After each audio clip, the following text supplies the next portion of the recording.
All right, let's talk about Jonathan Taylor. There was that whole drama to start the year of should they pay him, should they not pay him, how's this working, all of that good stuff, all that fun stuff to talk about. But they pay him, and after that game against Tampa Bay, I'm pretty sure they're glad they did because he was fantastic in this one, and he feels like the guy who, was an MVP candidate. Yes, he really was an MVP candidate, and nearly got some votes a couple years ago, and he feels like that guy again. Let's start off with this play, which is just a weird play. I don't quite understand how this worked, but one comparison I thought of watching this game that I hadn't really thought of before is Le'Veon Bell. Le'Veon Bell, this play is kind of right out of what Le'Veon Bell used to do. Where watch how when this play begins, you see multiple offensive linemen pull over, but it's not really a hole there. There's not a hole there at all, in fact. I think Shaq Barrett, the edge rusher for the Tampa Bay Buccaneers, did a good job of kind of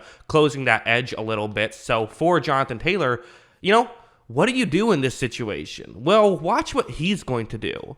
Watch him really just, put his head down, runs forward, and is able to somehow break a ton of yards, and even when Winfield grabs a hold of him, is not able to go down very quickly. That's a great play, and the Le'Veon Bell aspect of it was the patience, right? He's someone who he'll wait for a hole to develop. He doesn't just, start running. He doesn't panic and say, oh, it's not open, let me try to bounce things to the outside. Listen, he's a good enough player. He can bounce things to the outside, but you don't have to, and if you don't have to, well, then just follow where your assignment is, even if it's taking a second to develop. And then also, how hard it is to bring him down there. That combination is part of what makes him just so valuable.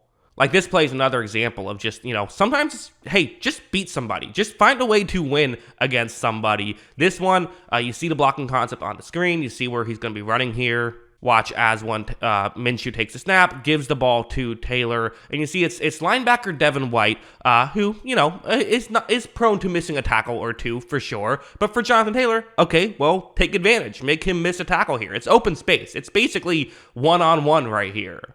And watch him sidestep White and is able to get into the end zone for a touchdown on that play. Great stuff there by Jonathan Taylor. And he was doing this consistently against Tampa Bay. It really was impressive to see him consistently do this. And again, this is what we're used to seeing him do. It used to be like, oh yeah, that's just Jonathan Taylor. You run your offense through him. And it's not just about, every great running back. While yes, there is value just in them being able to run the football, there's more value than just that. There's, sometimes, in fact, I think a lot of times, some of the most valuable aspect of a running back is simply the name on the back of their jersey. We're like heading over here. This is a great example where they're just going to run a play action. So Jonathan Taylor is not going to get the ball on this play. He's simply a decoy. You have Michael Pittman going over the middle, and it's going to be, Tampa Bay has a backup linebacker in this game due to Levante David injury. But watch what happens. That's the player I've circled in black, the backup linebacker. Minshew takes a snap, and watch how far in he moves on that play. I don't think he was blitzing. I think that was just getting fooled by the design right there. And now Michael Pittman, there is another Buccaneers player kind of in the way, but he has another guy he has to cover. So Pittman is really wide open right here. As you see, Minshew hits Michael Pittman, and they're able to pick up a chunk play. Great job by the Indianapolis Colts on that play. Really good stuff. And again, Jonathan Taylor didn't touch the football, but it doesn't matter because you can still add value without touching the football if you're an elite running back, and he was an elite running back on Sunday. There's no denying it. Honestly, this play is a better example. This play is a more impactful example, and they did more than just put Jonathan Taylor out there. I've been really impressed with Shane Steichen, the head coach for the Indianapolis Colts, who, big fan of, Colts are the Eagles are a forward-thinking team. They do deal with analytics and things like that. Go out and get one of those guys. I like that mindset. I like the idea of let's get someone who is on a forward-thinking organization so we can be forward-thinking as well. Some teams would punt here, but most would honestly go for it here. But what I like about this more than just the going for it aspect is, a lot of extra offensive linemen in this on this play. They're really selling as though it could be a running play. So it's not just that they have Jonathan Taylor. It's not just the threat of Jonathan Taylor, although it's still in part the threat of Jonathan Taylor, right? Because you can totally buy the Colts wanting to give the ball to a running back on a play like this. But as you see, it is a fake. Once again, Jonathan Taylor, doesn't touch the football.